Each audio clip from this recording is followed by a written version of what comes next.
It's great to be speaking with you. I watched the show over the weekend. It's just so great to have you all back.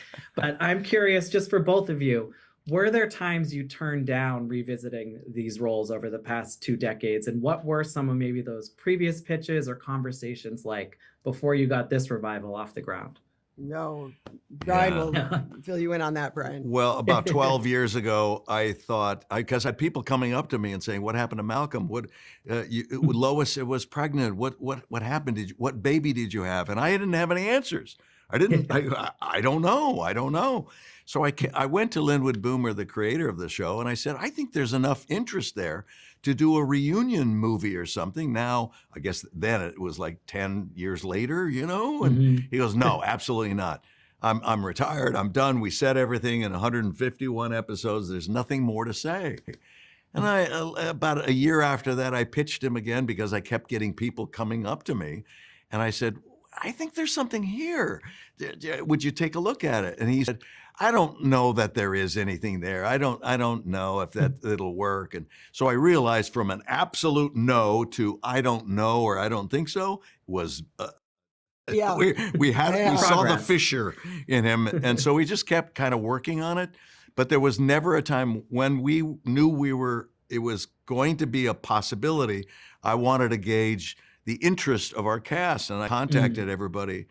Everybody was over the moon, ready to go, except Erik Per Sullivan. And Erik, I said, "Erik, it looks like we're doing the show." And he goes, "Fantastic."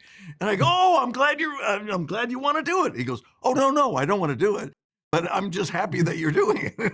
But great for you guys. We lost him to academia. Yeah, and I have to say, I respect that kid so much for knowing who he is, knowing that he's so happy with what he's doing, studying Dickens and Victorian literature.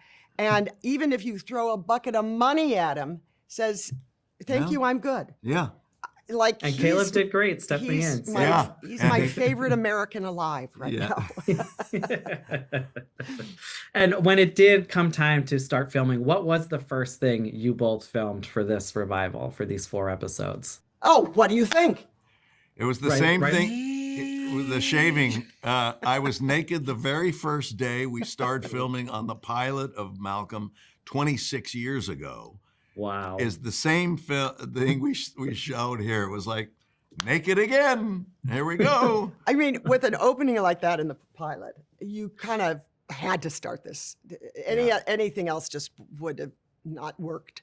But now instead of Brian reading a newspaper, Al reading a newspaper, they have the laptop just so. Yeah. So you can't see any. But it was a very large laptop. Of course. The size of his privacy pouch. Whoa. And now, obviously, it doesn't faze Hal's family that he's naked all the time. Obviously, they're used to it. How does your own family feel? I mean, obviously, this is a running thing across all your shows at this point. Oh. Yeah. About me being naked. I never knew it brought such joy to the viewer to watch tidy whities be naked in tidy whities or whatever.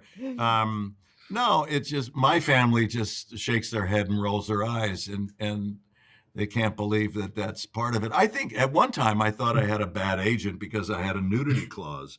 But I didn't realize that he insisted on nudity. And I went, "No, it's supposed to be the other." I fired him. But he's in great shape. Oh, Give the people what they want. Oh, hey, for this, I knew we were doing it. And I went, "Oh, I could start." I was gaining weight for this. Because you had been so thin. I was thin doing a play and things but I thought, but Hal has always been kind of pudgy and soft in the middle, right? Well, you looked good. No. I don't know about that. I don't think so. Yes, good work. And nudity aside, how easy was it for you guys to tap back into the characters? Did you revisit any old episodes beforehand, or are they just there? They're kind of, we had the same writers and a director we'd always worked with, and Linwood Boomer in charge. And, they created those characters. Brian and I, filled them in. But when you get writing like that again, and a director like we had again, it's pretty safe to just step on that banana peel and go flying, you know. So it felt very Yeah, comfortable. I didn't have to look at any past episodes to No. know what Hal was like, and we had the table read in Vancouver where we were shooting it, Mhm. and we were reading all the episodes, and all the characters just fit right Yeah, back into yeah. those roles as if it was a week ago that we finished Mhm. instead of 20 years. Right? It's wild. It's wild. And obviously, playing parents on a TV show to a younger cast for such a long stretch of time, you must get protective of them in real life. Just what were those kind of relationships like after the show ends? Obviously, knowing it's harder to keep in contact, you're not seeing each other every day. You all are busy with your real lives. Yeah. Brian was really, you know, Brian used to bring Erik, who played Dewey. His Mhm. parents lived out of town and the mother would be here with him. And there were occasions where Brian would take Dewey home with him for the weekend. You know, I used to say, I Well, love, that sounds like a to-go meal. No, it's like it was like, I love those kids as much as any other TV mom, but I'm not going to bring one home for the weekend. well, because Taylor was I just a know. year younger, and and they were friends, and so for Mhm. Halloween and stuff, they Yeah. would dress up and they'd go But off together, it and I'd have them was several incredible. times. Yeah. Yeah, it was nice. It was good, and you know, varying degrees of being able to stay in contact, but we're so. I mean, yes, we're the television parents, but I do feel a sense of a parental pride for these boys and the men that they have Yeah. grown into being. They're all Fathers. fathers themselves, Uh, and they get it. They realize the complexity of being a parent and the unknowingness and some of the cautions, and Yeah, I mean and they were everything. good. They were good kids. I mean, Francis was horrible, the character, but Right. all those boys, they were good kids on that show. Right. As teenagers, none of them were getting into all the things teenagers get into these days. You know, they were good kids.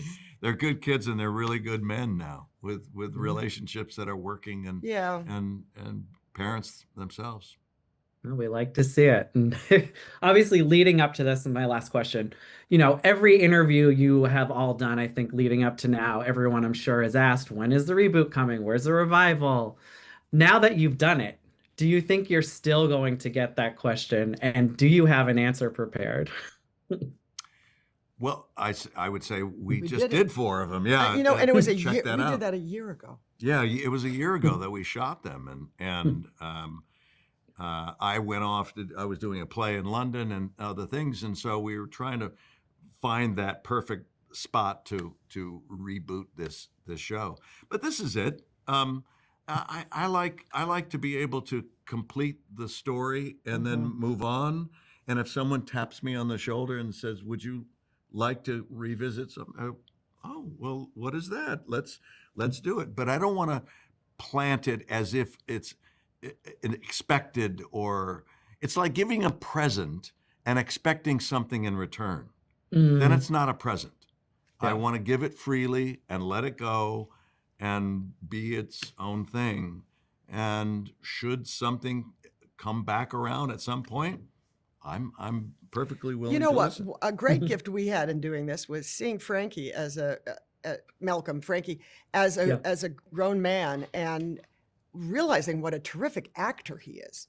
You know, he Mhm. was great as Malcolm when, we were doing, but Brian and I both said there were a couple of Yeah. scenes where we thought this kid is He's really terrific. nailing You this. know, and he hasn't done, he's racing cars and Yeah. Right. doing a million other things, but it was like, if you ever considered acting, you might want to reconsider because go I back think you around might to have a this. future in And it this. is not a smooth transition to go from a child actor No. to an adult actor. Yeah. It is definitely, there should be a stop and a reboot of its own, and he's done that. Well, thank you both for your time. Thank you for this revival. I enjoyed it, and it's been a pleasure speaking with you today. Have a Thanks, Thanks, great Brian. night. Brian. Appreciate it. Bye-bye. Bye. Bye now.